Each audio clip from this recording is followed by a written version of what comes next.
Do you ever look up at the stars thinking that there's more to life? Well, today we will answer none of those questions. I'm here today to give you a deal of a lifetime. If you call now in this number below, I will give you the best deal of your life. All you need to do is watch this video. Watch the next video and I'll teach you. You can fry, you can grill, you can bake, you can saute, you can do all these things with just one machine. And folks, it is just one button away.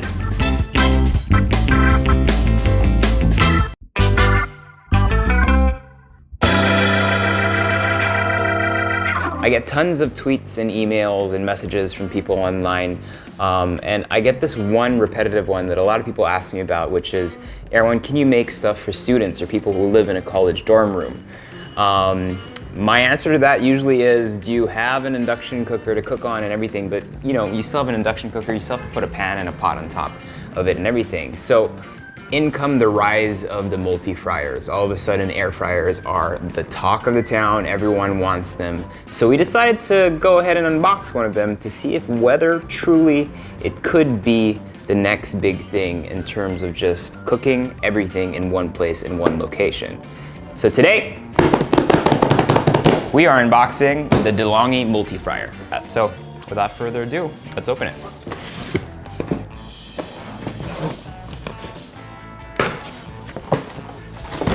The whole premise behind it, or why it got so popular, is because people started shying away from too much oil. So this brings you up to, I guess, 5 tablespoons.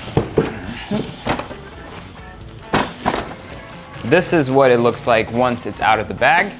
So it kind of reminds me of, you know how you had those turbos? Well, when I was a kid, we had a turbo in the house. Kind of reminds me of that in terms of the setup.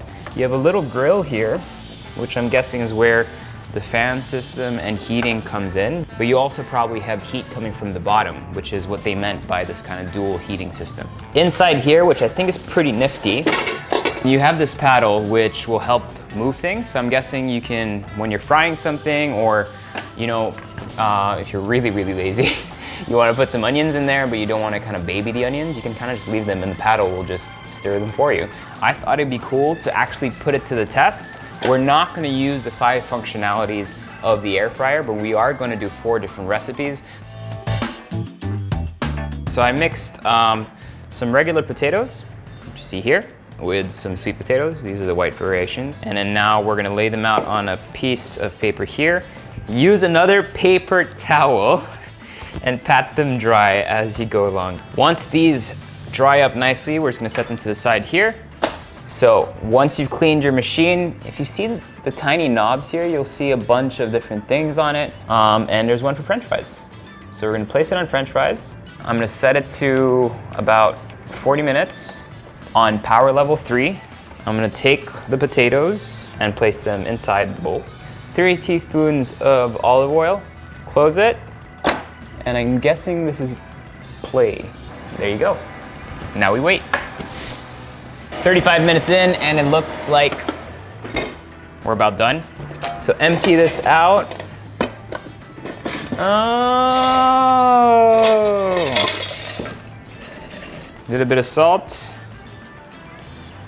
I'm gonna get one of the sweet potatoes. Delicious. This is one of the real potatoes. The skin's kind of puffed up a little bit, which is nice. There's some air pockets there. It's nice and crispy. Hot, not too oily. But yeah, I've air fried French fries before, and this is actually probably one of the best. So recipe 1, we can call it a success. We'll move on to the next recipe. I have already some mozzarella sticks over here. Really simple. Crack 1 egg and about 3 tablespoons of milk. Whisk that together.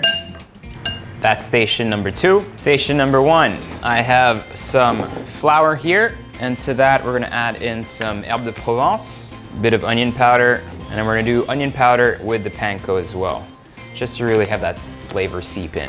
Next, all we're gonna do is take the mozzarella sticks, place them in the flour, remove that excess, then we're gonna place it in the egg, just a very kind of basic egg wash, and then do the same thing in the panko.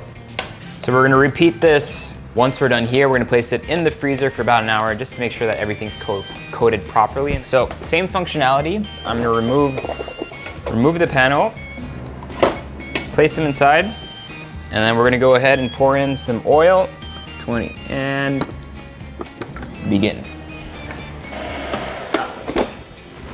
Not the result we really wanted. So I think the mistake here wasn't necessarily the machine. I think the mistake came from us in terms of not freezing the sticks enough. Hey, but it's still melted cheese with panko, so I mean, no one's gonna complain here. As long as you can still hold them, I'm okay with it. But that crust, that color, looks absolutely beautiful. We're now gonna try the sauteing functionalities of it. And we're gonna make like a beef stroganoff-ish kind of recipe. I'm just gonna go ahead and add in my oil, throw in my chopped up and sliced up beef right here. After about 10 minutes, we have a good sear, so I'm just gonna go ahead and add in my onions and my red bell pepper, as well as all my mushrooms, and then some salt as well. I'm gonna leave it open, I think, for 10 minutes, and then I'm gonna close it for an additional 5 minutes after. Everything looks actually really good. Onions are cooked, peppers are cooked, the beef is nice and tender. I'm gonna finish it off with just some beef stock, and then we're gonna let that simmer for 10 minutes before finishing it up with some of my Greek yogurt. Last finishing touch, I'm gonna add in my Greek yogurt. So it's cool that you can do everything in one place. And I didn't clean anything, I didn't clean any pots, so all I'm gonna do is after this, transfer it to a bowl, clean that bowl, I'm good to go. Looks like we're pretty much done. I'm just gonna chop up some parsley. We're gonna open this up. The beef looks good, the sauce looks good. Finish that up with my parsley, some of my paprika powder. I'm gonna give it a taste from here. Burnt my tongue, but I'm pretty sure that's delicious. Nice and soft, everything's cooked perfectly. The sauce is delicious. The onions did get a singe of caramelization, the mushrooms have a little bit of browning, and the beef, because we cooked it first, has some nice browning. So all in all, recipe 3, success. So I'm gonna make a really quick, simple recipe, just lemon cupcakes, nothing crazy. I got 150 ml of oil here. Crack 3 eggs in, whisk all that together. I'm gonna slowly incorporate my dry mix of about 150 grams of white sugar, about 200 grams of all-purpose flour, and about 2 teaspoons of baking powder. Once everything is well incorporated, we're gonna go ahead and add the juice of 1 lemon. But before doing that, just some lemon rind. Now that the mix is done, we're gonna go ahead and fill up our cupcake molds and put everything into the MOZZARELLA. Our cupcakes should be ready. Well, they look ready. Good rise, not bad. Nice and fluffy, let's open it. In terms of consistency, it's actually great. It's exactly what we wanted it to be. So I guess recipe 4, success. So we thoroughly tested it, we put it through the hoops. I think all in all, we can say that it performed really well.